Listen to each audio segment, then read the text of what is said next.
दोस्तों, आज जो मैं बात करने वाला हूँ वो है आईटीबीज़ के बारे में। और बहुत सारे लोगों को ऐसा लग रहा होगा कि आईटीबीज़ बहुत चल चुका है या आगे बढ़ने वाला नहीं है। लेकिन आज आप देखिए कि आईटीबीज़ ने जो है वो लगभग रिटर्न दे दिया है 1.5% के नज़दीक ही। मतलब 1.5% के नज़दीक इसका रिटर्न चल रहा था, लेकिन बाद में 1.23% के ऊपर जो है वो आ गया। तो जहाँ तक निफ्टी का सवाल है, आज जो बढ़त थी वो 300 पॉइंट से ऊपर की थी, जो कि बहुत कम देखने को मिलता है। इस जो आज की जो मतलब कि इतनी ज़्यादा बुलिश मूवमेंट आई है, उसका कारण जो है वो यूएसए का रेट कट ऑफ होना है। देखिए, कल को यूएसए के अंदर रेट कट हुआ था और कल को हमारी मार्केट ने इतना ज़्यादा रिएक्ट नहीं किया था, लेकिन फिर भी पॉजिटिव ट्रेंड था। लेकिन बाद में जो है वो ट्रेंड थोड़ा सा डाउन ट्रेंड की तरफ जाने लगा। लेकिन आज जो उसका जो इफ़ेक्ट हुआ है, हमें दिख रहा है कि रेट कट होने से जो है वो बुलिश मोमेंटम निफ्टी के अंदर लगभग 350 पॉइंट के ऊपर आया है, और बैंक निफ्टी के अंदर लगभग जो है वो 700 पॉइंट का जो है वो मूवमेंट हमने जो है वो कैप्चर की है।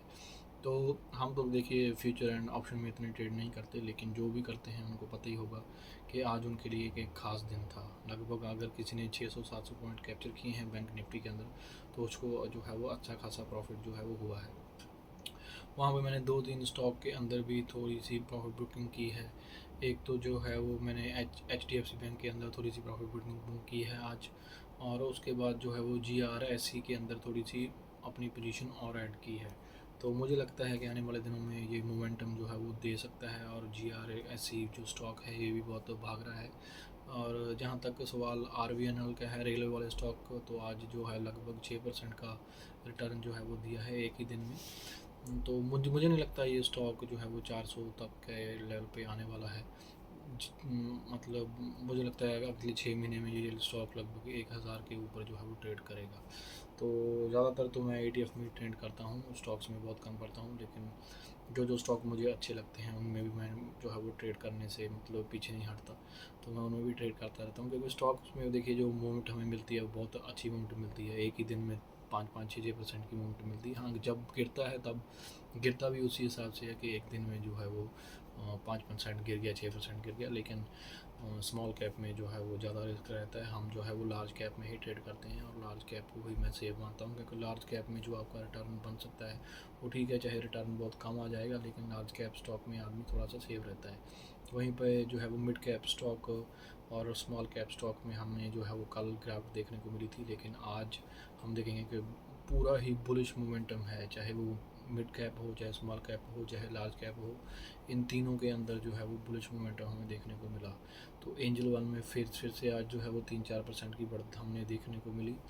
और दूसरी तरफ C P S C E T F में भी लगभग 1% के ऊपर की बढ़त जो है वो मुझे देखने को मिली। हालांकि सी पी एस सी में मैं होल्ड पे गया हुआ हूँ। मैं काफ़ी लंबे समय पहले प्रॉफिट बुक नहीं किया था, क्योंकि मुझे लगभग 15% का प्रॉफिट इसमें मिल रहा था। लेकिन मैंने फिर भी बुक नहीं किया, क्योंकि मैं इसमें अपनी पोजीशन जो है वो बड़ी करना चाहता हूँ। लगभग 2 से लेकर 2.5 लाख रुपए तक की मेरी पोजीशन जो है वो रहने वाली है। तो आगे जो है वो आने वाले दिनों में मुझे लगता है बुलिश मोमेंटम ये बरकरार रहेगा, और जो है वो निफ्टी जो है वो आगे जो है 32,000 तक जो है वो जाने वाली है इस साल तक। अगर ऐसा हो गया तो डेफिनेटली बहुत बड़ा फ़ायदा होगा। और उस हिसाब से किस तरह से कौन कौन से स्टॉक ज़्यादा चलने वाले हैं, मुझे ऐसा लगता है कि फ़ाइनेंशियल सेक्टर जो है वो ज़्यादा जो है वो ट्रेंडिंग में रहने वाला है। उसके साथ साथ आईटी सेक्टर, जो कि हमें लगता है कि चल चुका है, लेकिन मुझे ऐसा नहीं लगता कि आईटी सेक्टर अभी चला है। आईटी सेक्टर ने अभी चलना है। और उसके साथ फाइनेंशियल सेक्टर जो है वो बैंकिंग सेक्टर है, चाहे वो पीएसयू बैंक है। बहुत सारे लोगों को ऐसा लगता है कि पीएसयू बैंक अभी बहुत भाग चुका है, लेकिन मुझे ऐसा लगता है कि थोड़ा सा इसमें रिटर्न जो है वो बन सकता है, क्योंकि पीएसयू का जो बिहेवियर है वो ऐसा ही बिहेवियर है। ये 2-3 साल तक पूरा चलेगा, उसके बाद ये फिर 6-7 महीने जो है वो कंसोलिडेशन स्टेज में चला जाएगा। उसके बाद जो हम देखते हैं कि जो है वो प्राइवेट सेक्टर्स हैं, प्राइवेट बैंक्स हैं, आईसीआईसी वगैरह बैंक, एचडीएफसी, ये भी जो है वो भाग रहे हैं। तो फाइनेंशियल के बैंकिंग सेक्टर में मुझे लगता है कि बुलिश मोमेंटम बहुत ज़्यादा लग रहा है।